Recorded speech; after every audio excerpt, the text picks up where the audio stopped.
A paz a todos os irmãos. Bem-vindos a mais uma aula do seminário. Essa que é a 12ª aula. Boa noite a todos. Vou dar um tempinho aí para os irmãos estarem chegando.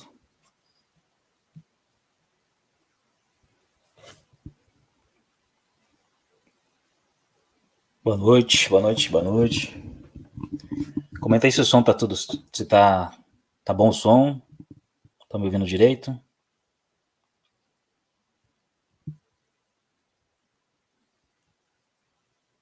Tudo certo?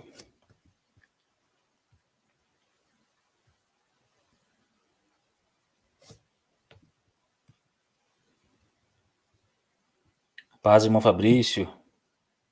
Tá bom o som? Ah, que bom. Vamos dar mais um tempinho para mais algumas pessoas estar chegando aí. A gente dá início já à aula. Hoje o tema será a plenitude dos filhos de Deus. Né? A 12ª aula. Já estamos chegando no final do seminário. Né? Tem mais algumas aulas e a gente termina. Né?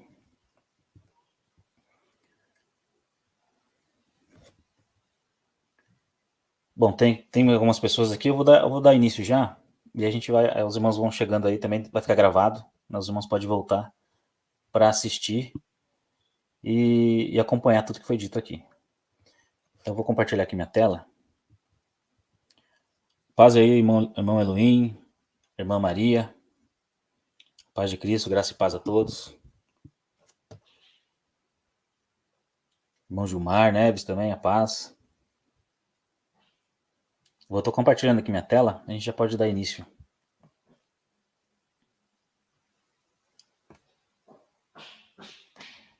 Só um detalhe, irmãos, deu problema no slide no novo formato, e aí vou estar utilizando esse slide aqui, o antigo mesmo.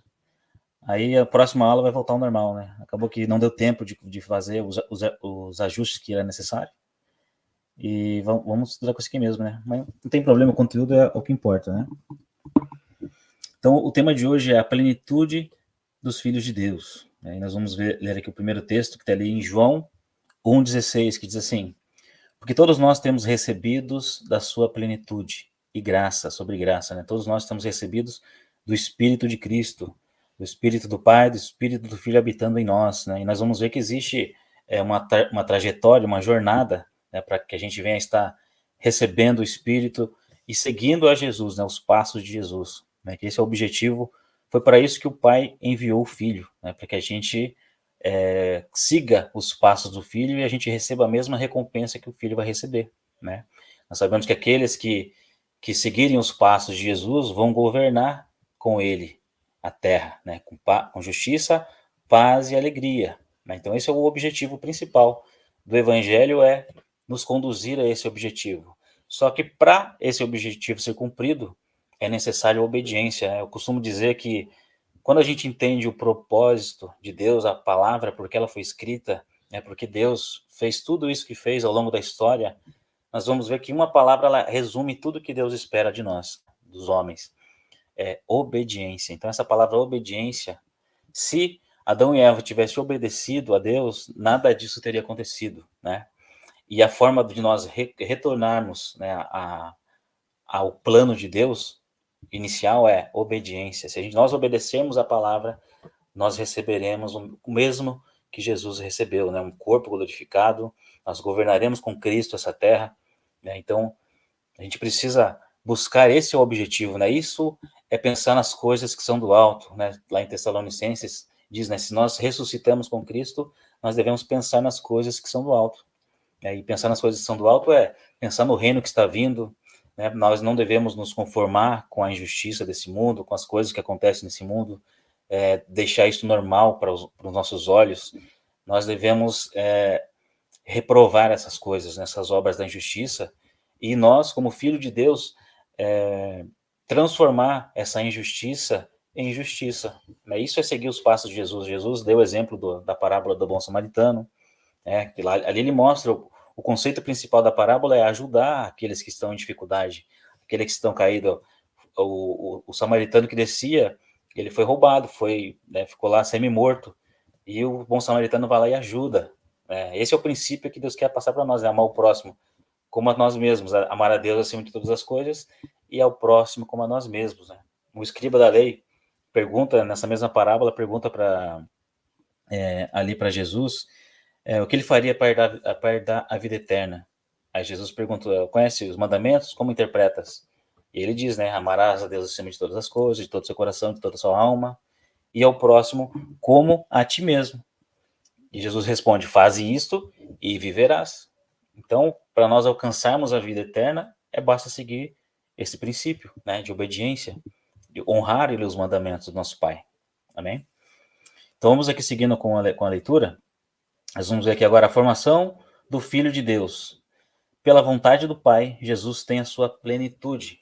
Ali em Colossenses 2,9 diz assim, porquanto nele habita corporalmente toda a plenitude da divindade. Nós vamos ver que o Filho, ele se esvaziou, né? Ele se esvaziou e assumiu a forma de servo.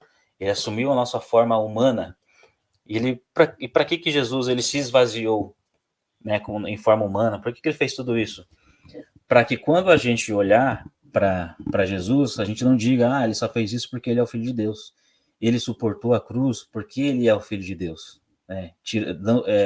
Como se ele tivesse superpoderes para passar por aquilo que ele passou. Mas ele se esvaziou e veio como nós, veio como homem, né, o Filho do homem, como diz o profeta Ezequiel, né, o Filho do homem. Então ele se esvaziou e mostrou para nós o caminho. Assim como eu venci, é possível vocês vencer. Né? Então é para isso que ele se esvaziou, ele assumiu forma humana, né? Para que a gente veja, é possível. Assim como Jesus ele morreu e ressuscitou, ele diz que aquele que crer nele vai acontecer a mesma coisa, né? Ainda que esteja morto, vai viver, vai ressuscitar. Quando ele voltar, primeiro Cristo e depois aqueles que são de Cristo na sua vinda vão ressuscitar junto com ele e vão receber a herança, né? A terra, receber as nações por herança também, para reinar com justiça, paz e alegria pela eternidade, pelo milênio e depois pela eternidade. E após Jesus ele morrer e ressuscitar, no dia 40 ele sobe aos céus, né, após a sua ressurreição, e ali ele recebe de volta a plenitude da divindade, ele é reestabelecido com tudo aquilo que ele se esvaziou. Tem até um ponto interessante, quando perguntaram para Jesus sobre a vinda dele, ele disse que ele não sabia, somente o Pai sabia. Mas por que Jesus disse isso? Né? Ele está falando da vinda dele, né, do casamento dele. Será que o noivo não conhece o seu casamento? A gente vai ver que ele, hoje como nós, a gente não sabe que dia é esse. E como Jesus ele assumiu a nossa forma, então ele também não sabia. Mas agora que foi restabelecida a plenitude da divindade do Pai no Filho, então agora ele sabe o dia que ele vai se levantar do trono, ele vai sair lá do santuário, né, onde ele está sentado, né, olhando com os olhos de sumo sacerdote, ele vai sair lá do Santo dos Santos, para então trazer a expiação de pecado para nós, né? E então vai ressuscitar os mortos e depois transformar os vivos. Então agora ele tem toda a plenitude da divindade, mas quando ele disse essa informação, ele não sabia mesmo, assim como nós hoje não sabemos. Mas assim que começar as trombetas começarem a tocar, a gente começar a ver as catástrofes, os filhos de Deus recebendo o poder de Deus, então a gente vai saber também que restam 7 anos. Então a gente vai estar rumo à volta de Jesus, né? Quando ele vai, assim como ele subiu lá no dia 40, após a sua ressurreição, ele vai voltar, né? Assim os anjos falaram para os discípulos, né? Da mesma forma que vocês viram ele subir, vocês vão ver ele voltar, né? Nas nuvens. Né? E essa é a nossa esperança. Então vamos continuar aqui com a leitura. A plenitude do Pai é composta por 7 espíritos. Apocalipse 5, 4, verso 5.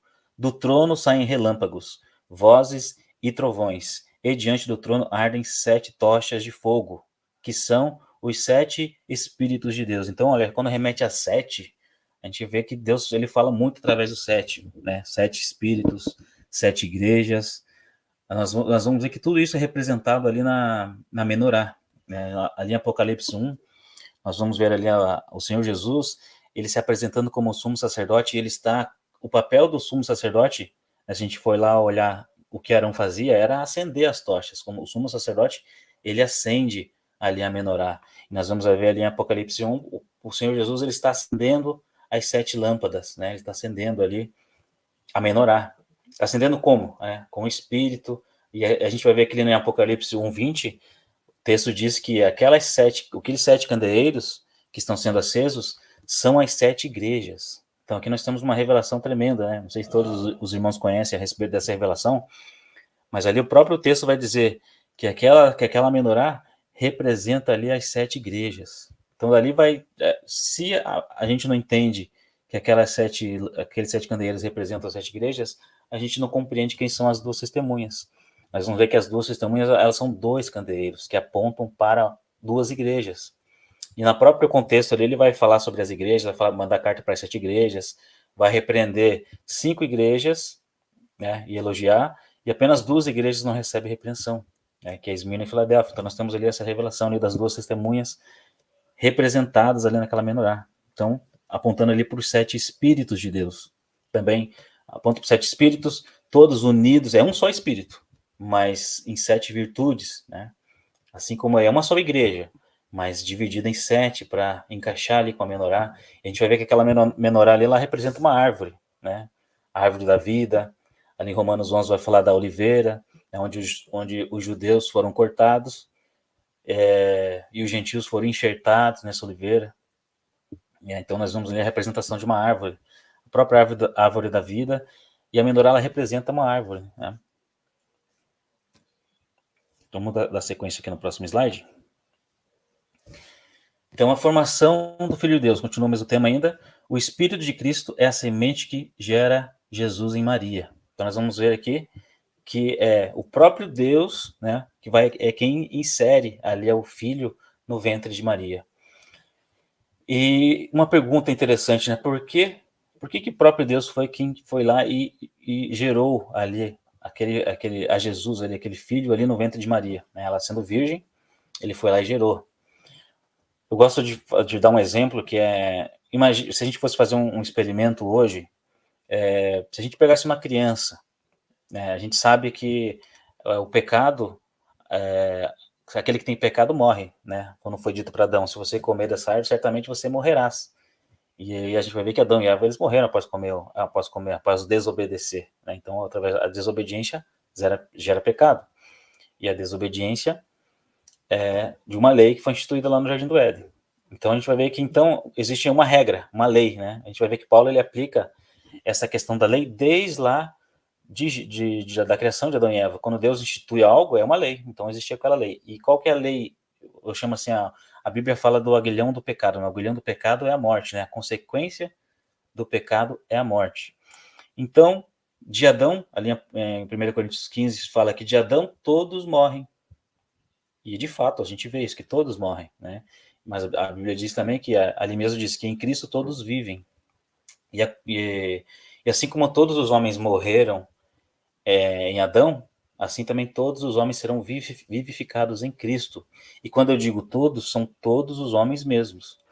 Maus e bons serão ressuscitados. Mas como isso vai acontecer? Aí vem esse exemplo, né?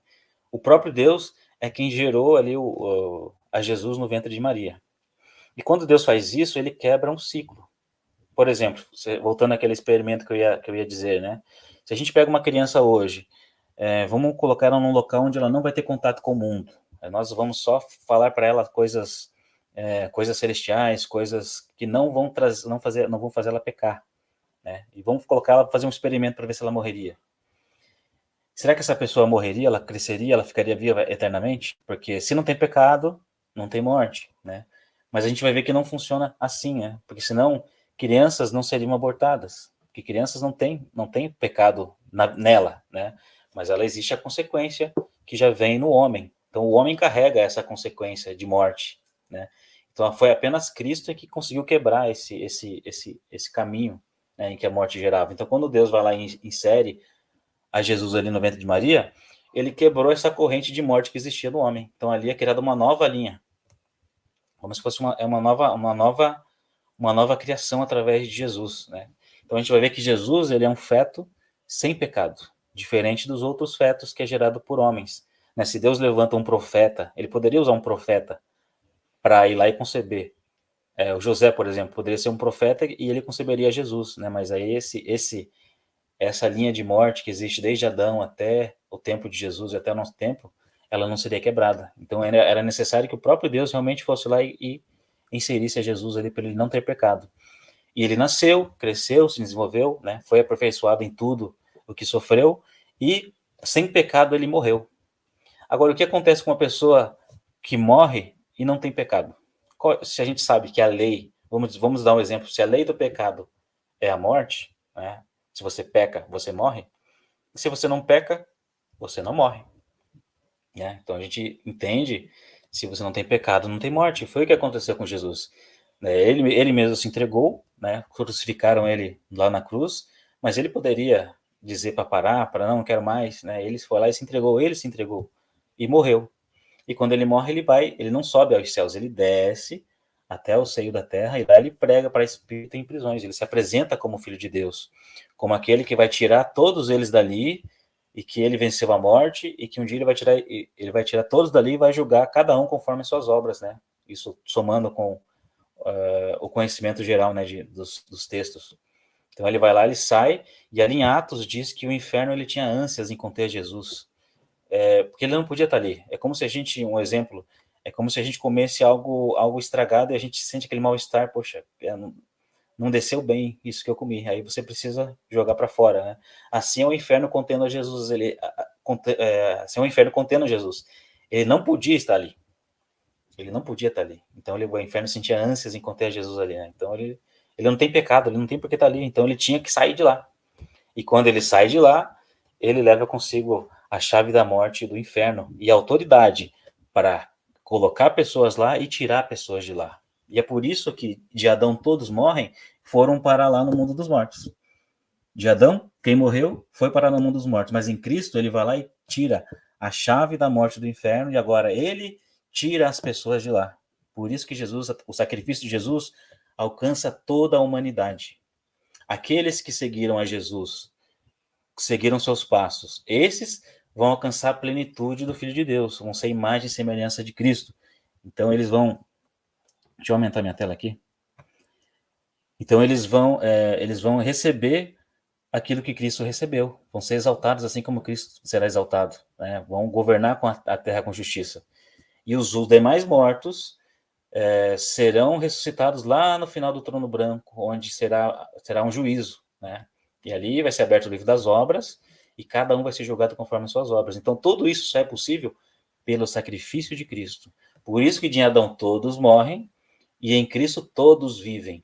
Mas aqueles que praticaram o mal, que fizeram a maldade na terra, esses serão ressuscitados e vivos serão lançados no lago de fogo. E aqueles que viveram de forma íntegra, né, respeitaram a lei da consciência, que o próprio Deus coloca em nós, né, de fazer o conhecimento do bem e do mal, essas pessoas vão ser julgadas e entrarão como nações no reino de Deus. Então elas vão entrar no estado de Adão e Eva, que Adão foi feito da terra. Adão era terreno, foi feito da terra, e os demais homens são terrenos. Né? Em 1 Coríntios 15 também fala isso. Assim como Adão é terreno, os demais homens também são terrenos. E assim como o último Adão é do céu, todos são do céu. Então aqueles que seguirem os passos de Jesus, que obedecerem a tudo que Jesus obedeceu, viveu da forma que Jesus viveu, vão também ser celestiais. E aí, como que nós alcançamos algo celestial em nós? Jesus ele fala ali para Nicodemos que necessário é nascer de novo. Aquele que não nascer da água do Espírito, esse não pode ver o reino de Deus. Esse não pode conhecer, né, ver o reino de Deus. Então é necessário o quê? Jesus chama nós para morrer. Aquele que quiser vir após mim, negue-se a si mesmo, tome a sua cruz e siga-me. Aí a gente vai ver o que Jesus ele fez com uma cruz. Ele não foi lá e não se crucificou numa cruz. De igual modo, ele pede para a gente fazer o mesmo, negar a si mesmo. Pega a sua cruz e siga-me e vai lá e se crucifica. Assim como eu, porque uma cruz não tem utilidade a não ser essa, a não ser crucificar, a não ser matar o nosso eu. E então, quando a gente morre para esse mundo, então tudo aquilo que a morte que estava em nós, né, ali em Romanos 5 diz, Romanos 7, diz que quando nós vivíamos na vida passada, nós frutificávamos para a morte, porque o fruto, o resultado do pecado é a morte. Mas agora, como nós morremos com Cristo, a lei já caducou. Por exemplo, um exemplo legal dessa lei caducar se, por exemplo, vamos pegar a nossa vida terrena hoje e nós roubamos um banco. Então, se a gente rouba um banco, a lei do homem diz que nós vamos ser presos, nós vamos ser julgados e vamos ser presos. E qual é a lei do pecado? Se nós pecamos, nós morreremos. Agora, se a pessoa que está sendo incriminada ali pelo roubo do banco, se ela morre, o que acontece com a punição dela? Não existe a punição, ela não vai cumprir aquela punição. Assim também nós, quando morremos com Cristo, o pecado já não tem mais poder sobre nós. Então aquilo que nos servia de acusação, né, a lei nos acusava disso através da desobediência, agora como nós morremos com Cristo, então a lei que nos acusava não acusa mais. Então nós somos iguais a Cristo. Mas existe um ponto nisso, que nós precisamos, assim como Cristo ele morreu sem pecado, assim também nós precisamos morrer sem pecado. Mas é curioso, né? Porque a gente sabe que a gente comete deslizes, né? Mas o pecado, a gente precisa lutar contra o pecado. Se a gente escorregar, ali em Hebreus diz, né, que nós temos um sumo sacerdote que se compadece das nossas fraquezas. Antes, ele mesmo foi tentado em tudo. Assim como ele foi tentado, nós também somos tentados, e se a gente escorregar, a gente vai e pede perdão para o Senhor, né, e a gente recebe esse perdão de pecados e continua a estar sem pecado. Né? Nós precisamos estar em oração, pensando nas coisas que são do alto, para que a nossa mente seja transformada. Né? Nós termos a mente de Cristo. Então, mesmo com umas escorregadas, né, o pecado ele tem que ser um acidente, ele não pode ser um pecado premeditado.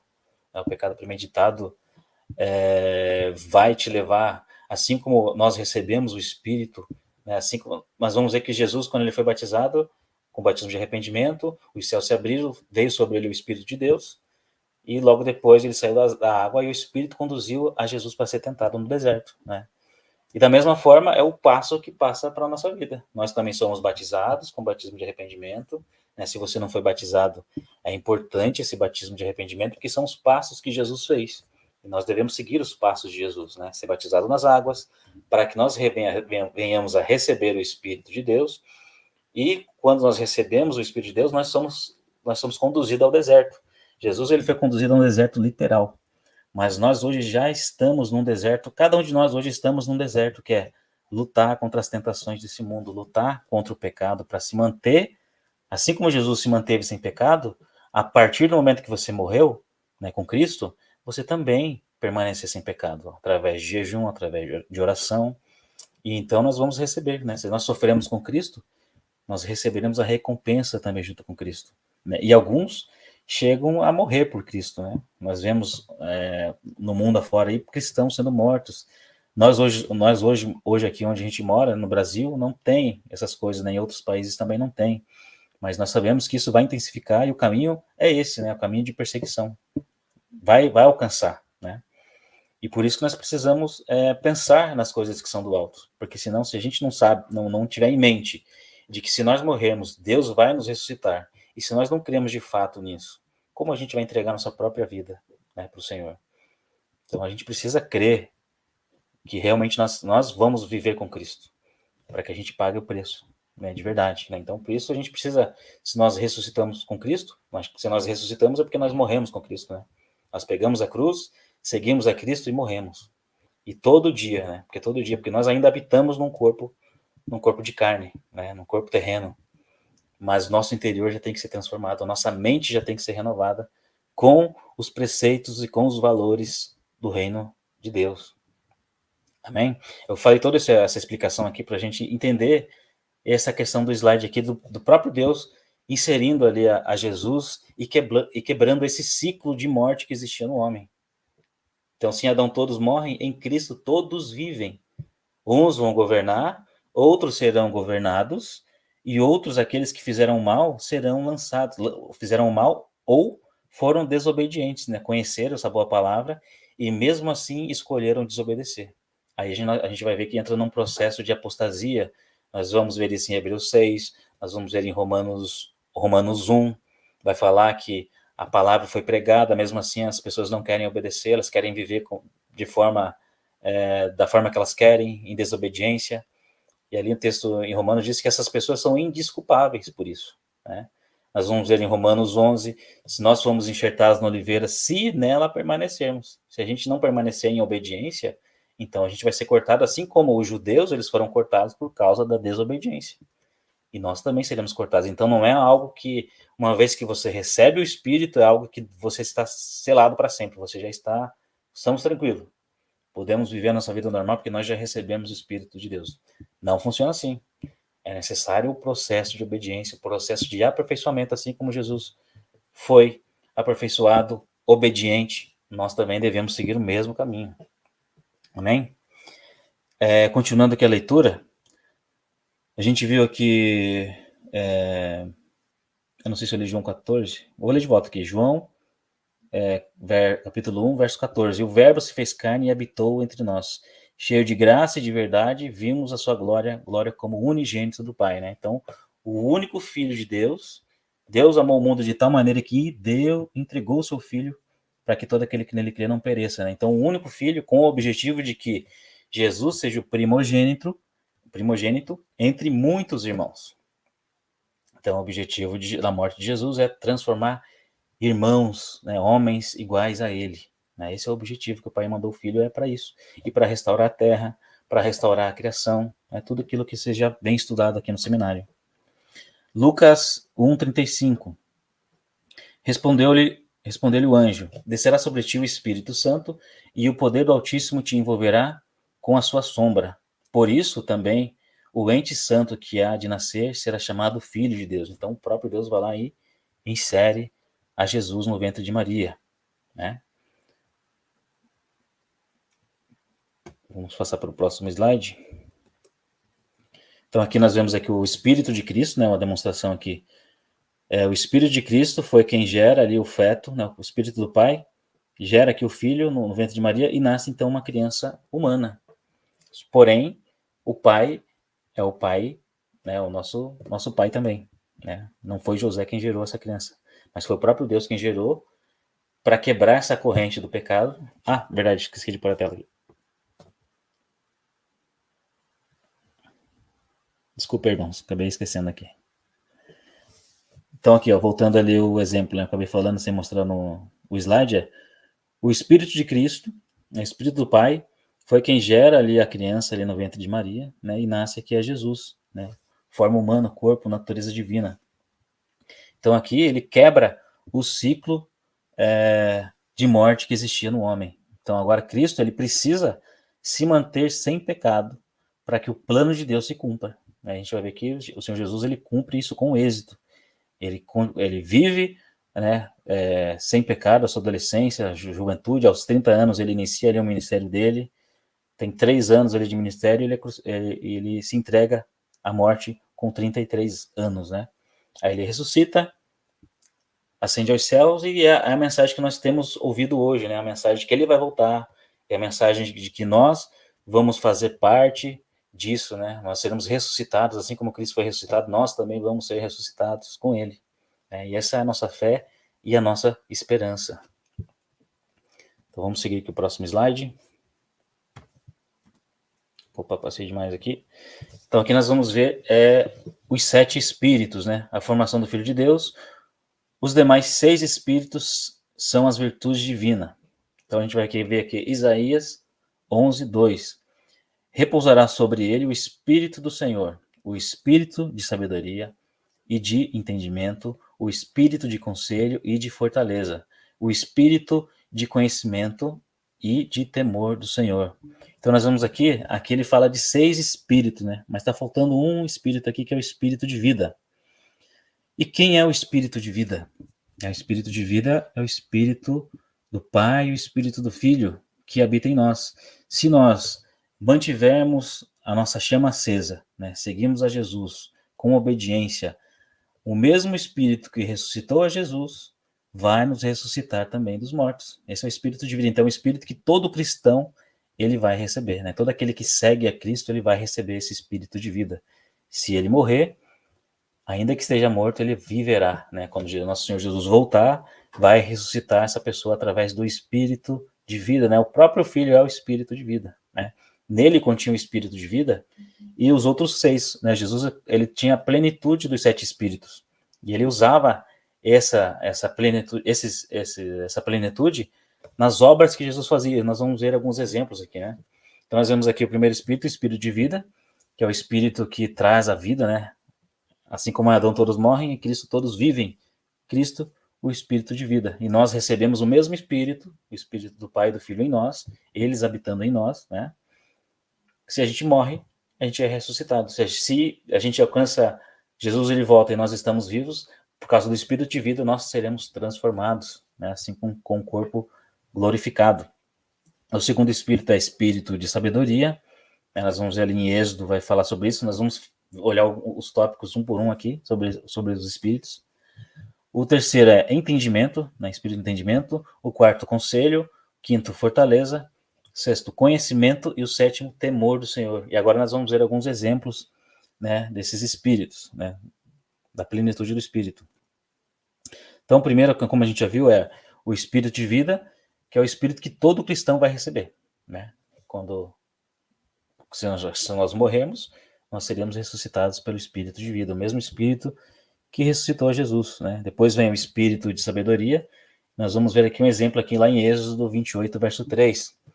Falarás também a todos os homens hábeis, a quem enchi do Espírito de sabedoria, a que façam vestes para Arão, para consagrá-las, para que me ministre o ofício sacerdotal. Então nós vamos aqui, né, os homens aqui recebendo o Espírito de sabedoria para que eles possam fazer as vestes que o Senhor queria que eles fizessem, né? Você viu? Existe muito simbolismo, muito significado, né? Então Deus ele concede esse Espírito de sabedoria. Um outro exemplo do Espírito de sabedoria nós vamos ver que foi o pedido de Salomão, né? Salomão ele pediu para o Senhor sabedoria, porque ele queria ter um reinado justo, né? Um reinado excelente. E Deus vai lá e concede para ele sabedoria. Então nós vamos ver que Salomão era era a pessoa mais sábia da terra, né? Salomão ali é uma figura de Cristo, né? Todos os reis vinham para Salomão para que ele usasse, né, aquela sabedoria com eles, desse conselhos, desse, né, instrução. Nós vemos aqui esse exemplo aqui de sabedoria na vida de Salomão, né? Então o próximo é o entendimento, né? Espírito de entendimento. Efésios 5, verso 17. Diz assim: por essa razão, não vos torneis insensatos, mas procurai compreender qual é a vontade do Senhor. Então, o espírito de entendimento, um exemplo que tem também quando Jesus ele ressuscita, o texto, não lembro o texto que diz agora, mas ele fala assim: e ele lhes abriu o entendimento para compreender os salmos, as leis e os profetas. Então, ele abriu o entendimento, compreender a vontade de Deus, né? O que a gente está fazendo aqui nesse seminário é entender o nosso chamado, entender quem nós somos, né? Entender o que Deus quer de nós.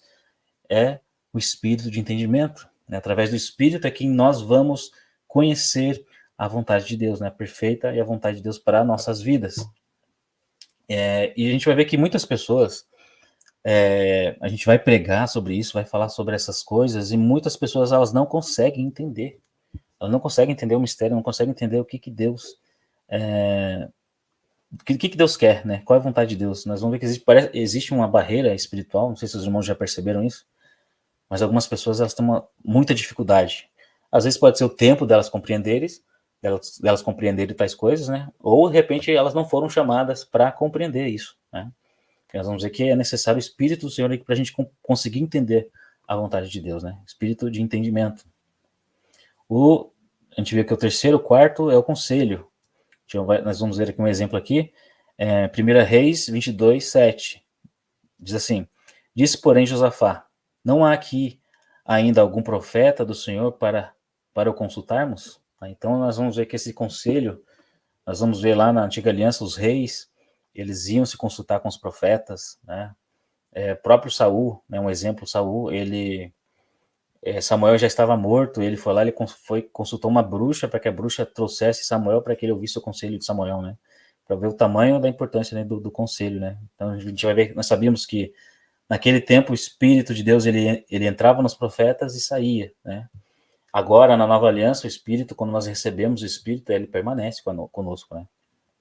A única maneira do Espírito ser extinguido é através da apostasia, né? Que entra um processo de endurecimento, e ali em Romanos 1 fala que nós vamos aprovar as coisas reprováveis, né? Então algo que é um endurecimento que o homem não vai perceber, vai aprovar as coisas que são ruins, né? Mas o Espírito ele permanece em nós, né? O Espírito de vida, porque se uma vez nós recebemos o Espírito de vida, ele vai estar conosco, né? Por exemplo, quando a gente peca, né, um exemplo, quando a gente peca, existe aquele temor, né? Aquela coisa, nossa, eu preciso me consertar com o Senhor, eu preciso, né? Falei alguma coisa que eu sei que está errado, então existe lá, a gente já entende um pouquinho, né, do espírito de temor, né? O temor do Senhor é respeito pelo Senhor, né? Pela seriedade que é, né? Então a gente já até adiantei um pouquinho sobre o espírito de temor, né? Então aqui a gente vê o espírito de conselho. Agora aqui espírito de fortaleza.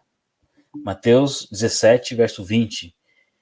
E ele lhes respondeu: por causa da pequenez da vossa fé, pois em verdade vos digo que se tiverdes fé como um grão de mostarda, direis a este monte, passa daqui para colar, e ele passará. Nada vos será impossível.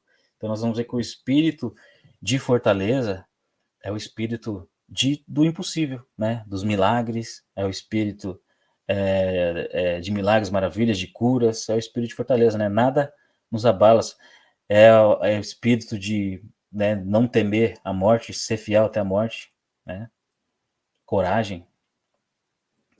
O outro espírito é o espírito de conhecimento, está lá em Mateus 9, verso 4.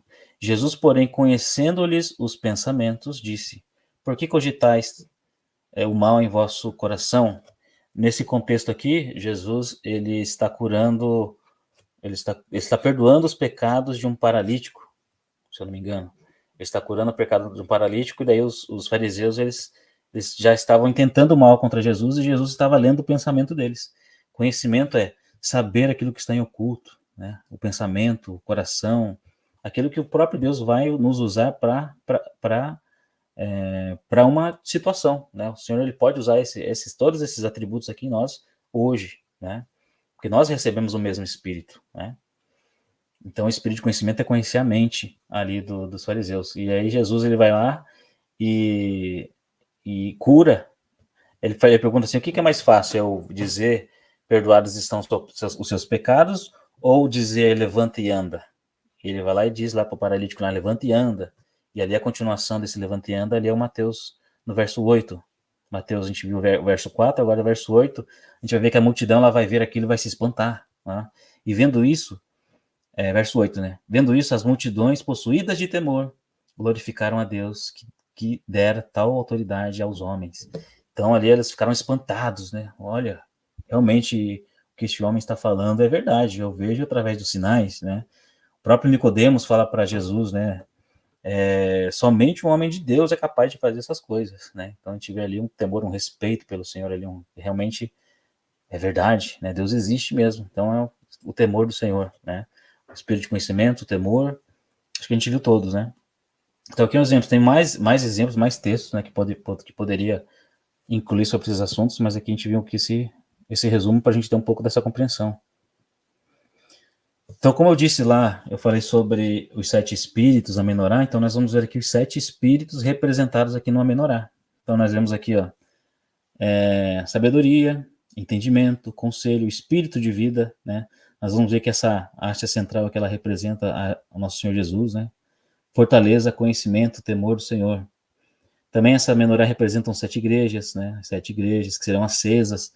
Quando as 7 igrejas estiverem acesas, aí o nosso Senhor Jesus ele vem, né? Porque 2 testemunhas vão se levantar, que é Esmirna e Filadélfia, elas vão se levantar para despertar as virgens que estão dormindo, que estão representadas aqui, né? Então 2 testemunhas, elas vão gritar o grito da meia-noite, eis o noivo, sai ao seu encontro. A gente vai ver que são 10 virgens, né? Mas no meio da igreja tem aprovados e reprovados, né? Aquelas virgens que estão sem azeite, elas são reprovadas, e aquelas virgens que têm azeite, elas são aprovadas.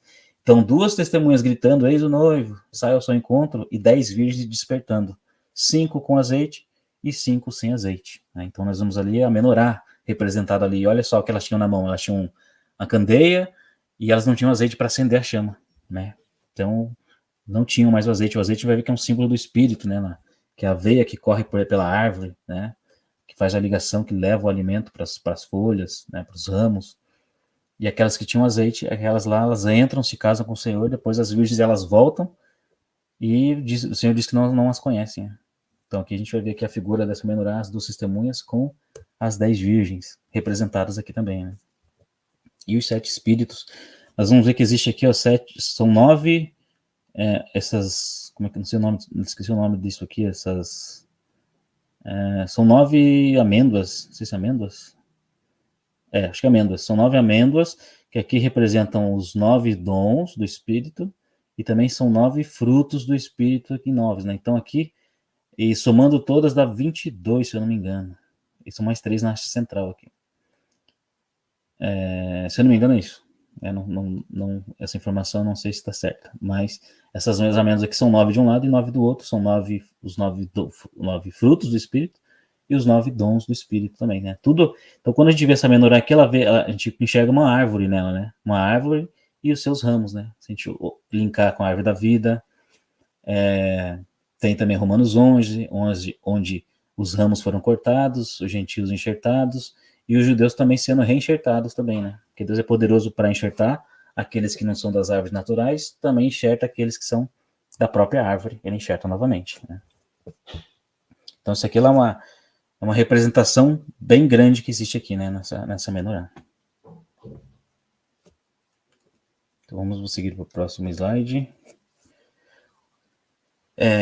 Receber a Jesus como Salvador é receber o Espírito dele. Então, nós vamos ver ali em Gálatas 4, verso 6. E porque vós sois filhos, enviou Deus ao nosso coração o Espírito de seu Filho que clama Abba, Pai. Então, é o Espírito do Filho que está em nós, ao que clama Abba, Pai, né? Ao que clama a Deus, ao que ora a Deus, né? Para que a vontade dele seja feita aqui na terra, como ela é feita no céu. É o Espírito de vida em nós, que clama Abba, Pai. O Espírito de Jesus é a essência plena da sua vida em semente. Então tá ali em 1 João 3,9. Todo aquele que é nascido de Deus não vive na prática de pecado, pois o que permanece nele é a divina semente. Ora, esse não pode viver pecando porque é nascido de Deus. Então nós não podemos viver pecando, assim como a semente. A gente vai ver que Jesus ali, em João 12, Jesus fala que assim como a semente de trigo caindo na terra, se ela não morre, ela não produz fruto. Ele está falando da morte dele, né? Então, Jesus é quem iria ser plantado como uma semente, ele precisaria morrer para que ele gerasse fruto, né? E o fruto de Jesus somos nós, né? Assim também nós, se nós não morrermos, nós também não vamos gerar frutos. Então é necessário morrer quem? O homem terreno, para que o homem celestial, para que o Cristo seja gerado em nós, né? E nós vamos poder dizer, né? Já não vivo mais eu, mas Cristo vive em mim. E se Cristo vive em mim, eu não posso viver pecando. Né? O Cristo viveu, né? Jesus, ele passou pela terra sem pecado. Então, de igual modo, ele quer que a gente passe também sem pecado. E nós temos a ajuda do Espírito, do Pai e do Filho em nós, para que a gente possa suportar a tentação. Assim como Jesus foi tentado, nós também somos tentados todos os dias. Eu não sei vocês, mas a cada vez que eu entro na internet, eu sou tentado. A cada vez que eu vou na rua, eu sou tentado. Então, em todo lugar nós somos tentados. Mas nós precisamos lutar contra essa tentação todo dia. E se a gente tropeçou, se arrependa, peça perdão ao Senhor, que Ele se compadece das nossas fraquezas. Mas a gente não pode abusar, né? A gente não pode abusar, viver no pecado deliberadamente. Porque aí nós entraremos num caminho de apostasia. Né? E seremos cortados dessa oliveira. Seremos cortados da menorá, assim como as virgens nécias, elas foram cortadas. Né? Elas não se casaram com o noivo. Então, vamos ver aqui o próximo slide. Esse aqui. Então, aqui nós vemos aqui, ó, um exemplo da semente, né? A divina semente. Então, o espírito de vida, aqui a gente vai ver os frutos do espírito de vida, né? Que aquele que nasceu de novo, se nós temos aqui os frutos do espírito, ali em Gálatas 5, ele vai também falar das obras da carne, né? Que a gente não pode andar nas obras da carne. Nós precisamos buscar os frutos do espírito. a gente vai ver que aqueles que vivem na carne, com as obras da carne, que é prostituição, impureza, né, lascívia, as coisas que nós praticávamos antes de conhecer a Cristo. Então, se nós vivemos de novo na carne, nós estaremos, a lei vai entrar em vigor para nós de novo. Lembra daquele exemplo que eu dei da lei? Se a gente manifesta a carnalidade em nossas vidas, o pecado ele volta a estar em nós de novo, e a consequência do pecado é a morte, né? E como nós já recebemos a verdade, recebemos o Espírito de Deus, é condenação para nós, né? Claro que é um caminho, não é um pecado que vai nos fazer perder a nossa salvação, mas é um processo de endurecimento que vai acontecendo, né?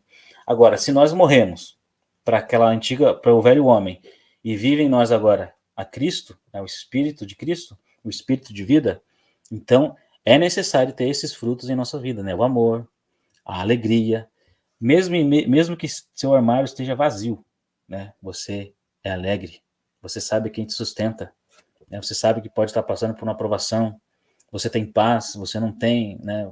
Por mais que você está com dificuldade financeira, você tem paz, você está sendo perseguido, você tem paz, né? Você tem longanimidade, benignidade, bondade, você é fiel, fidelidade, mansidão, domínio próprio, né? Tudo isso que nós precisamos buscar por essas coisas, né? Buscar os frutos do Espírito. Isso vem através do Espírito de vida, né? A Espírito de sabedoria, aqueles exemplos que eu te dei, né? já foi dito, né? De Salomão, lá, a sabedoria que ele tinha. Nós vamos ver essa sabedoria na vida de Estevão também, quando ele pregava lá para os judeus, lá para os fariseus, e eles não conseguiam refutar Estevão. Então, sabedoria, entendimento, conhecer a vontade de Deus, conselho, fortaleza, conhecimento, conhecer o que está na mente dos homens, né? Gerar, né, temor naqueles que viram os milagres, como foi ele em Jesus, né? Nós mesmos, quando pecamos, existe esse temor em nós de buscar se corrigir, buscar ao Senhor novamente: Senhor, me perdoa, me ajuda, eu não quero mais tropeçar, né? Assim como Paulo também clamava, né? Para que aquilo que ele quer fazer ele não faz, mas ele clama, né? Porque a gente é uma luta, né?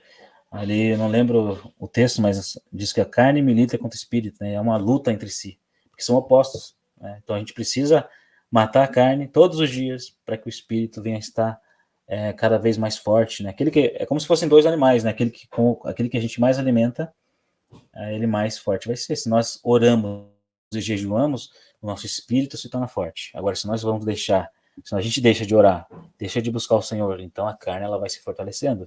Aquilo que você conseguia rejeitar, agora fica mais difícil. Então é necessário a gente estar constantemente alimentando o nosso espírito com palavras, com salmos, com louvores, né, com comunhão dos santos. Tudo isso é importante, né? Tudo isso ajuda a gente a permanecer de forma íntegra diante do Senhor, né? De forma irrepreensível, né? Tiago ele diz ali que a religião pura e verdadeira para o nosso Deus é cuidar de órfãos e viúvas e a si mesmo se manter incontaminado do mundo.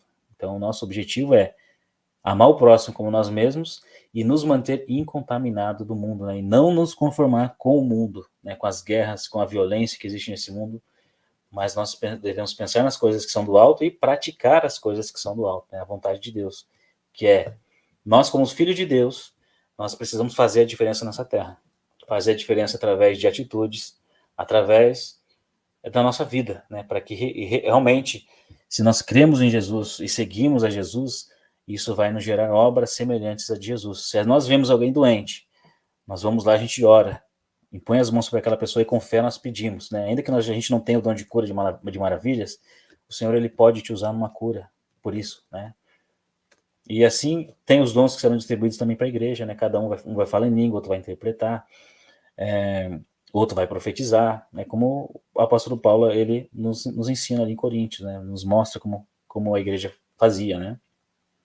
Então tudo isso está à disposição de nós. Ali em 1 Coríntios 13, Paulo fala para a gente buscar os melhores dons, né? E ele fala o mais excelente é o amor, né? O melhor de todos ali é o amor, né? A gente buscar por isso, porque a profecia vai cessar. Uma hora que o nosso Senhor Jesus estiver aqui, profecias não vai mais ter, né? Porque ele já está aqui. Línguas vão cessar. Então são dons que vão cessar. Porém, o amor é o vínculo da perfeição. Se não me engano, esse vínculo da perfeição está em Colossenses 3. Vai falar que o amor é o vínculo da perfeição. né? Que é o amor, que o Paulo diz que é o maior de todos, né? A esperança, a fé e o amor, né? E o maior deles é o amor. Então, o amor é o vínculo da perfeição. Então, aqui a gente viu aqui o exemplo, né? De uma semente sendo gerada em nós, né? E os frutos sendo gerados através dessa semente, que é o Espírito do Senhor. E essa semente, olha que interessante também, a gente também tem aquela parábola do semeador, né? Que vai semeando e a semente vai caindo em terra boa, vai caindo umas, vai caindo em espinho, outras vai caindo em pedras, e algumas elas frutificam e outras não frutificam, né? Porque tem a própria explicação do nosso Senhor Jesus, né? Porque o espinho são as riquezas, as pedras, não lembro certinho como diz, mas a gente vê ali a palavra, né? A palavra sendo lançada em terrenos, em espinhos, em terra boa, e aquele que nasce em terra boa ele frutifica, né? Já nós vamos ver aqui o exemplo dessa semente, né? Que a palavra, ele se alegra, mas ao pouco, porque não tem raiz, ele perde aquilo, né? Então, muitas pessoas, nós falamos do evangelho para as pessoas, elas gostam, elas ficam impactadas com aquilo, mas passa um tempo depois, já não faz mais sentido para ela, sabe? É aquela semente que caiu em uma terra com pedras, né, ou com espinhos. Então, essa semente, ela precisa gerar em nós esses frutos, né? E glória a Deus por isso, né, para a gente compreender essas coisas. Então, continuando. Fomos criados com a capacidade de transformação. Romanos 12, verso 2. E não vos conformeis com este século, mas transformai-vos pela renovação da vossa mente, para que experimenteis qual seja a boa e agradável e perfeita vontade de Deus. É aquilo que eu disse, né? Para a gente não se conformar com este mundo, não nos moldar ao padrão deste mundo. Nós precisamos nos moldar ao padrão do mundo que virá. Nós já não pertencemos a esse mundo. E de fato não pertencemos, porque nós morremos para esse mundo. E se nós morremos para este mundo, nós devemos buscar as coisas que são do alto, buscar os frutos do Espírito, buscar os dons. Olha só, algo curioso, por exemplo, existem alguns lugares que as pessoas ficam falando, nossa, qual que é o seu carro? Ah, meu carro é aquele ali, olha, aquele carro ali, pô, carrão, né? Nosso carro bonito. Qual é a sua casa? Nossa, minha casa é aquela ali, aquela grandona ali. Tipo, como se essas coisas da terra fosse o que fosse importante, né? O que deve ser importante no nosso meio é qual dom Deus te concedeu, né? Ah, o dom de profecia, dom de profecia. Deus me usa em profecia, Deus me usa em cura. Isso tem que ser o nosso orgulho, né? A nossa, a nosso orgulho realmente de ter algo que é do alto, né? Profecia de cura, de sinais, né? E cada um vai ter seus dons de língua. Ah, o Senhor me deu o dom de interpretar línguas. Então, isso tem que ser os valores que a gente deve buscar. Não no carro que a gente tem, não na casa que a gente tem, deve ser o nosso motivo de, olha o que Deus me deu. Né? São coisas terrenas, são coisas que vão passar. Agora, todo o fruto é o talento que o Senhor nos dá para a gente cultivar, né? Para que a gente venha gerar mais e mais, né? Quando você cura alguém, por exemplo, você vai lá e põe as mãos sobre alguém, ela é curada, você tem ali a oportunidade de falar do reino, né? Isso que aconteceu foi porque, como Jesus morreu, ressuscitou, ele disse que nós faríamos as mesmas obras que ele fez, e ali você começa a ministrar aquela vida através de cura, através de conhecimento, né, de tudo isso que a gente já viu aqui e hoje, né? Então, isso é ser transformado com a renovação da nossa mente, é pensar nas coisas celestiais, viver como homens celestiais, viver como pessoas celestiais. Esse tem que ser o nosso objetivo, né? O Espírito do Senhor nos possibilita a transformação conforme a sua imagem, né? A imagem de Jesus. Jesus disse, se você crê em mim, você vai fazer as obras que eu faço. Mas como nós vamos fazer a obra que Jesus fez? Assim como ele recebeu o Espírito do Pai, nós recebemos o Espírito do Filho, do Pai e do Filho em nós, para fazermos as mesmas obras, né? Ao ponto de, no final, nós vamos ver que as duas testemunhas, elas vão transformar água em sangue, vão fazer com que não chova, vão fazer sinais miraculosos, coisas que nunca foram feitas. Foram feitas lá no Egito, em pequeno nível, né? Em nível menor, apenas no Egito, mas agora vai ser em nível mundial, em nível onde todas as nações vão ver os sinais, né? É isso que Deus tem preparado para o fim. E é tremendo isso, né, a gente entender essas coisas. Então, a gente vai ver aqui agora 2 Coríntios 3,18. E todos nós, com o rosto desvendado, contemplando como por espelho a glória do Senhor, somos transformados de glória em glória à sua própria imagem, como pelo Senhor e o Espírito, né? Pelo Senhor, o Espírito. Então, né, todos nós somos transformados dia a dia pelo Espírito do nosso Deus, né? E nós precisamos crer nisso, né? Realmente crer. Não é isso aqui que a gente está lendo, não é, né, eu gosto de dizer o texto que Paulo sempre diz, né, que o reino de Deus ele não consiste apenas em palavras de sabedoria, mas em poder de Deus. O que seriam palavras de sabedoria? Dizer que existe um reino, dizer que Jesus está voltando, dizer que ele vai trazer paz, justiça e alegria, mas tudo isso é verdade, mas também com demonstração de poder, com sinais. Isso Jesus disse que nós faríamos, nós precisamos crer. Né? O Tiago ele diz, né? Se a gente pedir algo, a gente não pode pedir algo não crendo, mas peça crendo, né? Que o Senhor ele vai fazer. Né? Se a gente pedir não crendo, é como se a gente fosse como as ondas do mar agitadas pelo vento, né? Não crendo naquilo que a gente está pedindo. Né? Se a gente sabe que vai fazer, nós vamos fazer. Né? Então vamos passar aqui para o próximo slide. Efésios 4:1. Até que todos cheguemos à unidade de fé e o pleno conhecimento do Filho de Deus, a perfeita varonilidade, à medida da estatura da plenitude de Cristo. Então, nosso objetivo é o quê? Ser semelhante a Cristo, né? Eu espero um dia poder dizer, já não vivo mais eu, mas Cristo vive em mim, porque as minhas atitudes, as minhas obras são semelhanças de Cristo, né? Nós temos lutado para que isso venha a acontecer, né? Nós sabemos que existe um processo de aperfeiçoamento. Assim como Jesus, ele cresceu, foi aperfeiçoado em tudo que sofreu, para nós alcançarmos essa plenitude, nós precisamos seguir o mesmo caminho, né? Sofrermos com Cristo para sermos glorificados com Cristo, né? Exaltados com Cristo. A igreja deverá se aperfeiçoar até alcançar a dimensão proposta e ser glorificada, né? Seguir os passos de Jesus. Está ali em Efésios 5, 26 a 27, diz assim: para que a santificasse, tendo-a purificado por meio da lavagem de água pela palavra, para apresentar a si mesmo igreja gloriosa, sem mácula, sem ruga, nem coisa semelhante, porém santa e sem defeito, né? Que está falando da igreja, está falando de homem e mulher, né? Um exemplo ali, Paulo diz que grande é esse mistério, mas eu me refiro a Cristo e à igreja, né? Então, através da palavra, nós somos purificados, através do Espírito, nós somos purificados e sendo gerado em nós a Cristo. Assim como uma semente, ela começa pequenininha, e ela vai crescendo, até se transformar numa árvore, né?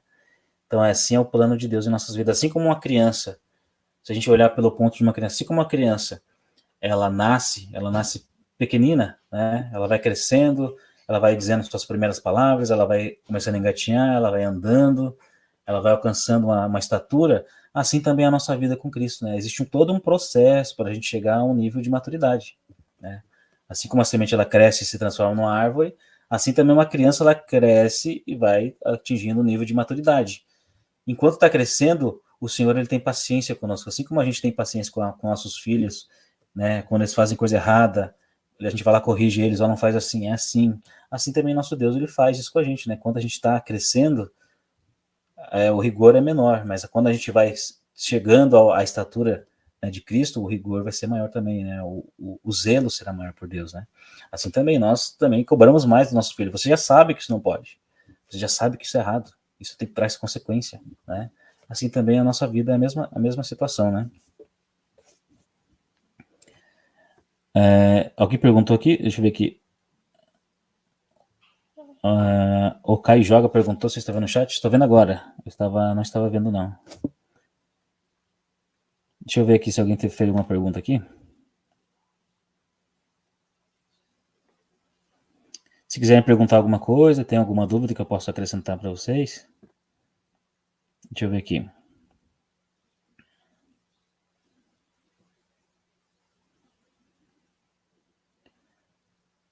Ó, tem aqui essa Okai Joga. Moço, eu queria te pedir um negócio muito importante. Estou tentando me livrar da pornografia. É viciante, estou tentando me livrar. Pode olhar para mim? Olha, irmão, eu já tive esse problema, né, de ser viciado em pornografia também, já passei por isso. E a forma que Deus trabalhou na minha vida, eu comecei a buscar o Senhor com intensidade, né, lendo a sua palavra, conhecendo mais o Senhor, e aquele espírito de temor que eu disse foi gerado em minha vida. Hoje eu tenho, quando eu vejo algo na minha frente, o espírito de temor já me bate, né? Opa, pula para lá, eu não quero pecar contra o Senhor. Então esse temor ele tem que ser gerado em você, né? Claro que nós vamos orar assim pelo irmão, né? Não sei se é o irmão ou a irmã, né? Nós vamos orar por você, mas você precisa também se posicionar sobre isso, né? Se posicionar, o que seria um posicionamento? Decidir, a partir de hoje vai ser assim, eu não vou mais fazer isso, e luta contra isso, né? E Deus vendo o seu esforço, você vai ser recompensado, Deus vai te ajudar, né? Mas é necessário um posicionamento nosso, né? Poliana Santos, aquela disse aqui, pergunta, se alguém se apostatou e se arrepender, poderá ainda alcançar a salvação nesse tempo? Se alguém se apostatou... Então, esse processo de apostasia, ele não acontece de uma vez só. Ele por exemplo, como eu disse assim, esse espírito de temor, né? Quando você peca, existe a sua consciência, né? O Espírito de Deus, ele vai te falar, tá errado isso daí. Não faz isso não. Você mentiu, você fez alguma coisa errada, você sabe que você tá errado, existe aquele temor, né? E o Senhor, ele vai te avisando, até o ponto de que aquele pecado já não faz mais diferença para você. Você peca, por exemplo, eu adulterei. Aí você sabe que errou, você sabe que é um pecado grave, né, o adultério, e você continua adulterando até o ponto de que já não vai mais fazer sentido. Se o Senhor, né, é algo relacionado entre você e Deus, né? Se você sente remorso, eu preciso voltar, e você tem condição de voltar, é porque não aconteceu essa apostasia ainda. Agora, se você já não faz mais diferença para você, né? Isso aí não faz mais sentido para mim. Então, provavelmente, essa apostasia já ocorreu. Porque esse endurecimento quem faz é Deus, né? Por causa da desobediência. Mas como eu disse, é um processo, né? Quando a gente começa pequenininho, Deus vai tendo relevância. As pessoas, quando chegam a Cristo, elas chegam viciadas em pornografia, elas chegam viciadas em álcool, chegam viciadas em drogas, muitas vezes. É um processo, às vezes, mais demorado, né? Mas à medida que essa pessoa ela vai recebendo do Senhor, vai crescendo, o Senhor vai cobrando mais também, ao ponto de que, uma vez que ele vê que você não vai mais obedecer, mesmo você quer seguir esse caminho, entra um processo de endurecimento realmente, né? E é um processo natural que a gente não vai perceber. Eu creio que a gente não vai perceber, né? Porque o texto em Romanos 1 ele fala que, né, que a gente vai aprovar as coisas reprováveis, né? Ali no Romanos 1 fala assim, vão homens com homens, mulheres com mulheres, recebendo em si a devida recompensa, né? Aí diz que esses tais homens são indesculpáveis, porque uma vez que foram conhecedores da verdade, querem ainda viver desse modo, né? Aí a gente fica um processo de endurecimento, né?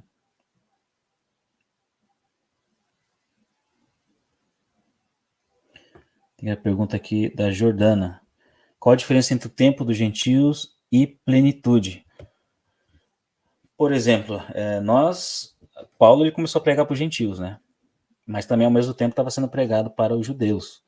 Então, esse texto que a mãe está falando está lá em Romanos 11, né? Que diz que o endurecimento vem parte até entrar a plenitude dos gentios. Então, quando o número de gentios for alcançados, então entra lá a tribo de Benjamim, que representa os judeus, e fecha, né, faz o fechamento dos tempos ali. E aí alcança então a plenitude. A plenitude é quando os 144 mil for alcançados, né, a plenitude dos filhos de Deus. Porque existe um número que Deus sabe, né, a gente não sabe, mas Deus sabe que existe um número de filhos de Deus, e quando esses filhos de Deus foram alcançados, então a plenitude é alcançada, e o final dos tempos é chegado, né?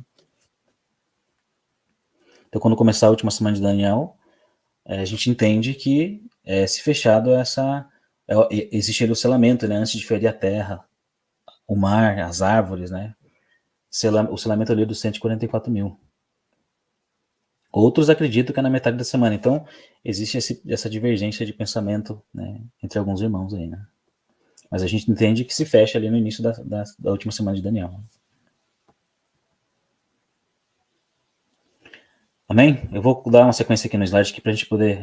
Já tá encerrando, daí eu abro para mais perguntas no final daí, tá bom? Então aqui a gente viu aqui Efésios 5, né? Que a igreja é purificada pela água para apresentar a si mesmo uma uma esposa gloriosa. Existe uma revelação muito interessante aqui, eu vou resumir para os irmãos aqui, que vai falar sobre isso, né? Por exemplo, quando Jesus ele se apresenta ali para a mulher samaritana, é uma mulher que tinha, Jesus fala para ela, né? Você teve 5 maridos e o que você tem agora não é o seu marido. Então ela é uma pessoa que está com a vida ali em pecado, uma mulher. E ele promete para ela, se você sabe quem sou eu, você me pediria, eu te daria rios de águas vivas. Então Jesus está fazendo uma proposta de casamento para aquela mulher samaritana, né? E ele encontra ela num poço, cheio de defeitos, né? Aquela mulher ali. Nossa, travou minha língua aqui. E a gente vai ver um outro exemplo de que quando existe esse encontro no poço, é quando Abraão ele manda Eliezer buscar uma esposa para Isaac. Está lá em Gênesis. Então, Eliezer, né, uma figura de um cristão, uma figura nossa, ele está indo ao poço para encontrar uma esposa virgem, uma esposa pura, né, linda, para se casar com Isaac. Né? Então, aqui a gente vê os dois pontos, né?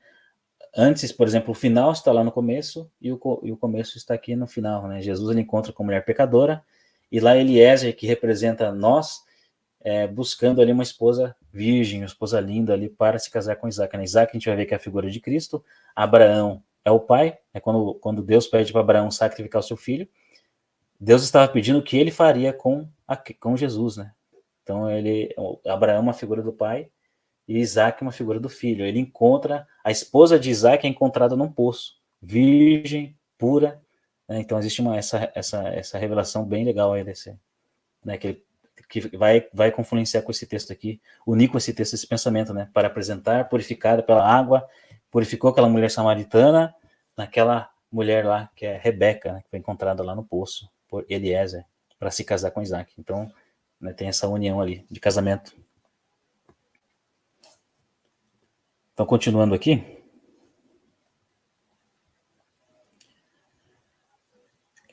é necessário contemplar a carreira da fé, lutando até o fim. Então, 2 Timóteo 4, 7, verso 8.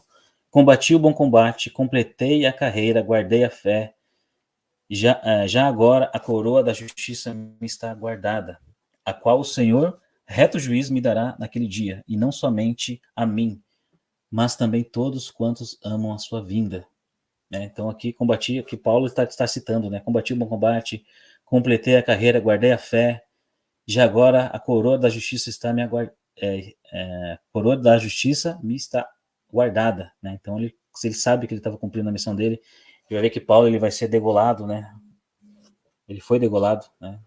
Mas aqui ele está completando a carreira dele, né? E assim, Paulo está sendo fiel até a morte, né? Assim também como Paulo, nós devemos ser fiel até a morte e nós vamos poder dizer essas mesmas palavras aqui, né?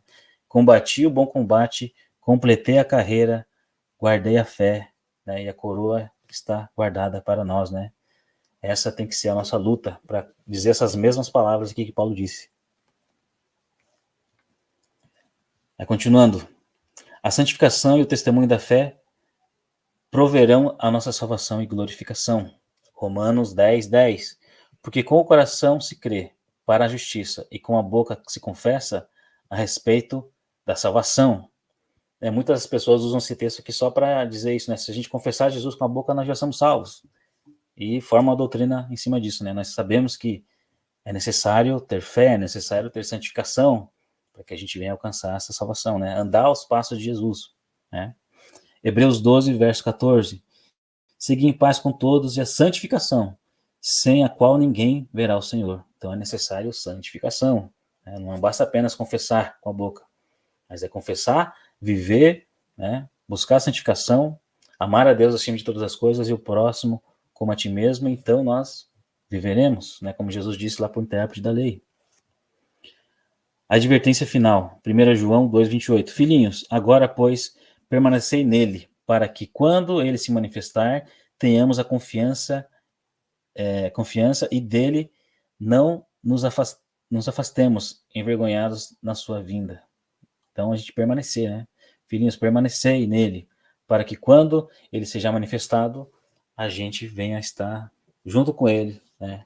O espírito de vida em nós, nós seremos glorificados, né? Assim como, acho que 1 Coríntios 15 também, ele vai falar que nós não queremos ser despidos, né?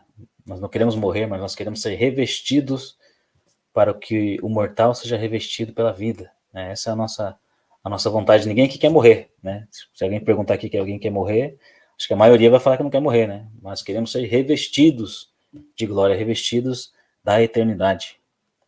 E glória a Deus por isso, né? Esse é o processo para a plenitude dos filhos de Deus, né? Esse aqui é o último slide.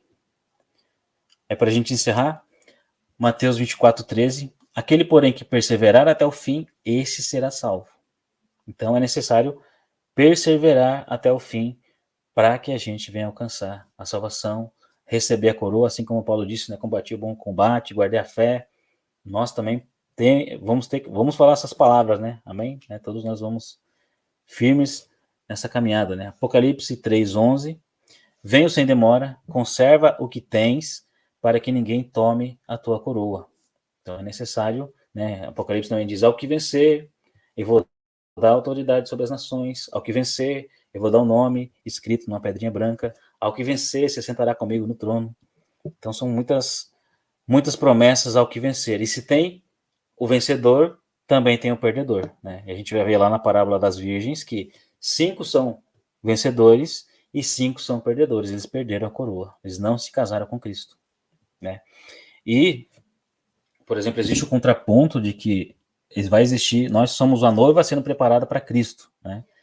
Mas também existe a prostituta que está preparada para o anticristo. E se a gente não se casa com Cristo, nós vamos nos casar com o anticristo, né? O oposto, né? O diabo é sempre o oposto do que Jesus, né? A antítese, se não me engano, a antítese.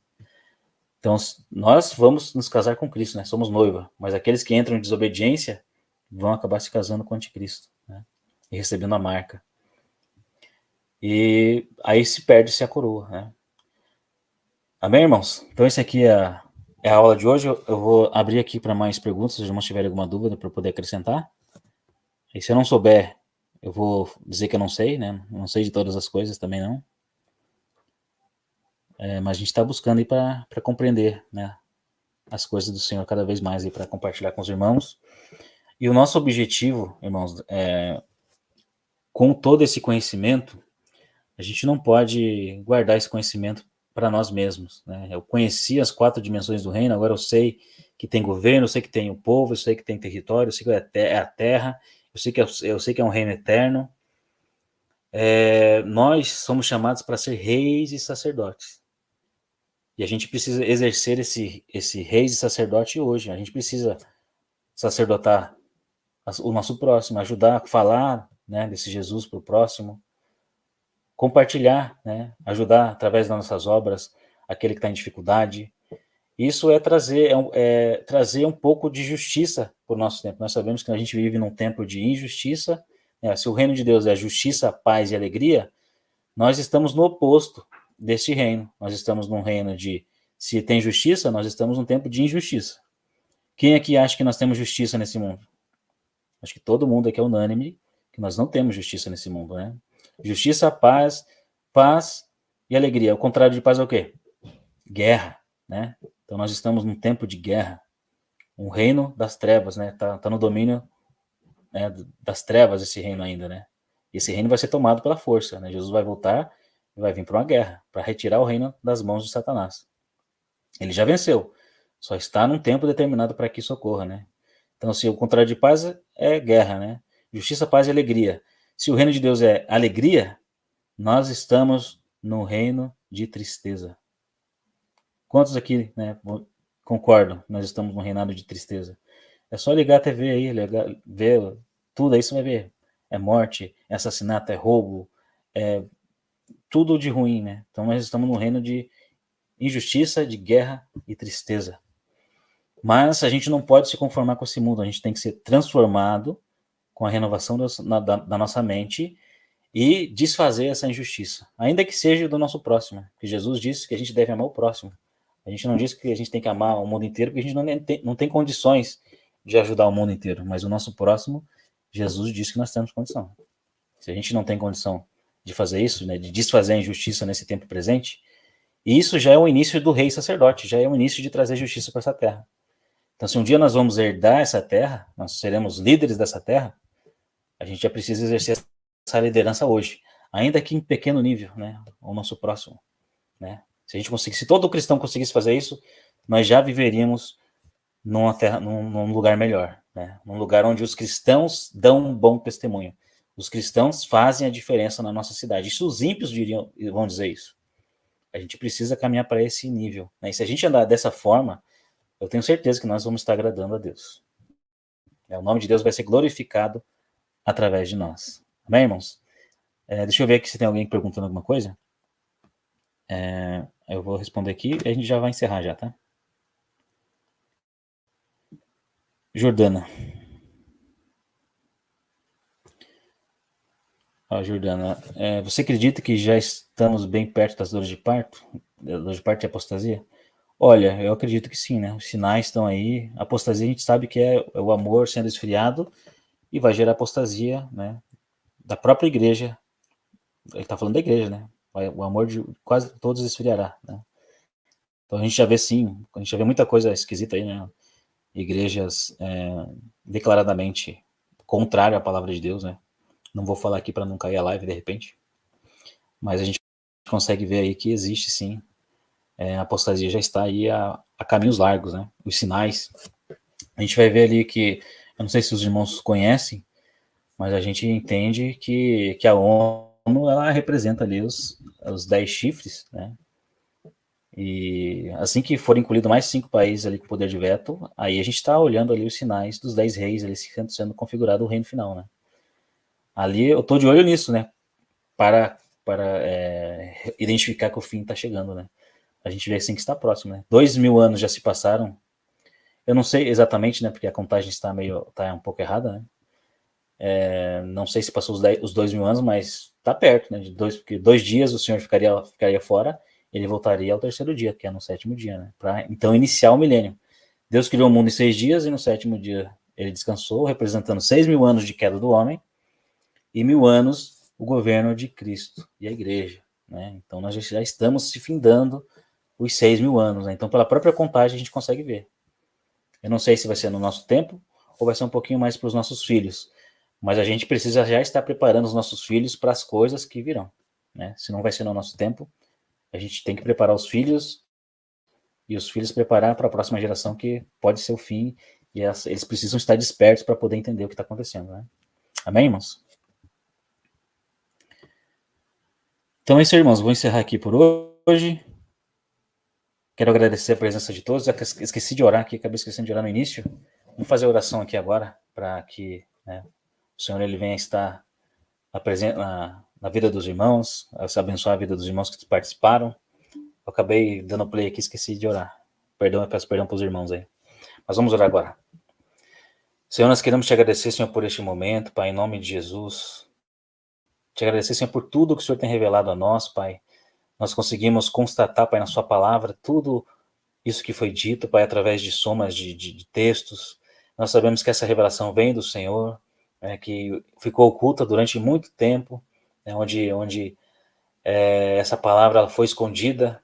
Nós encontramos essa palavra nos profetas, falando sobre as nações, falando sobre o governo, falando da promessa que o Senhor fez para Abraão, e que nós somos herdeiros dessa promessa, mas essa palavra acabou se perdendo com o tempo, Pai.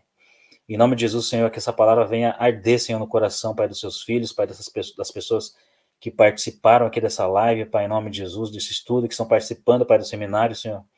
Que o coração, Pai, deles venha arder, Senhor, para que eles venham compartilhar essa palavra, Pai, com aqueles que o Senhor colocar, Pai, no coração deles, Pai, em nome de Jesus.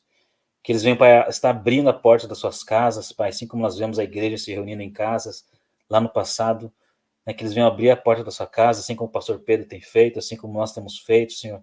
Outros irmãos têm feito também, Senhor, tem abrido a porta de casa para compartilhar essas boas novas, porque as portas, nós sabemos que muitas portas estão fechadas, Pai, para nós, para essa palavra, mas nós oramos para que o Senhor venha estar abrindo portas, Pai, preparando, Pai, para que essa palavra venha chegar, Pai, ao conhecimento da igreja, Pai, em nome de Jesus.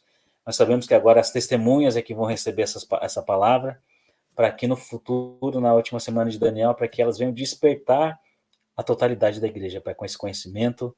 Em nome de Jesus, Pai, nós te agradecemos por tudo que o Senhor fez, te agradecemos, Senhor, pelo ar que nós respiramos, te agradecemos, Pai, pelo alimento, Senhor. Te peço, Pai, perdão, Senhor, pelos nossos pecados, Pai, pelos pecados, Pai, dos meus irmãos, Pai, em nome de Jesus, que o Senhor venha estar trabalhando, Pai, na vida individual, Pai, de cada um aqui, Pai, nos levando, Senhor, ao objetivo, que é alcançar a imagem do seu Filho, Pai, em nome de Jesus, quando o Senhor olhar para nós, Pai, que o Senhor venha olhar, venha ver a imagem do seu Filho em nós, Pai, em nome de Jesus, nos ajuda, Senhor, a alcançar, Pai, esses objetivos. Nós sabemos que não é fácil, é um caminho difícil, mas o Senhor é o nosso pastor e nada nos faltará, Pai. Em nome de Jesus, nós te agradecemos, Senhor, e te louvamos, Senhor. Amém. Amém, irmãos. Eu quero agradecer, Senhor, irmãos, a vida de cada um, quem participou aqui com a gente, quem vai participar das próximas aulas. Deus abençoe a vida de cada um. Se tiver alguma dúvida, comenta aí. O pastor Igor, o pastor Pedro vai compartilhar. Os outros irmãos também podem estar ajudando. Eu também, se eu vou dar uma olhadinha depois aí, eu posso estar também respondendo as perguntas dos irmãos. Amém? Então, até a próxima. Deus abençoe a todos aí.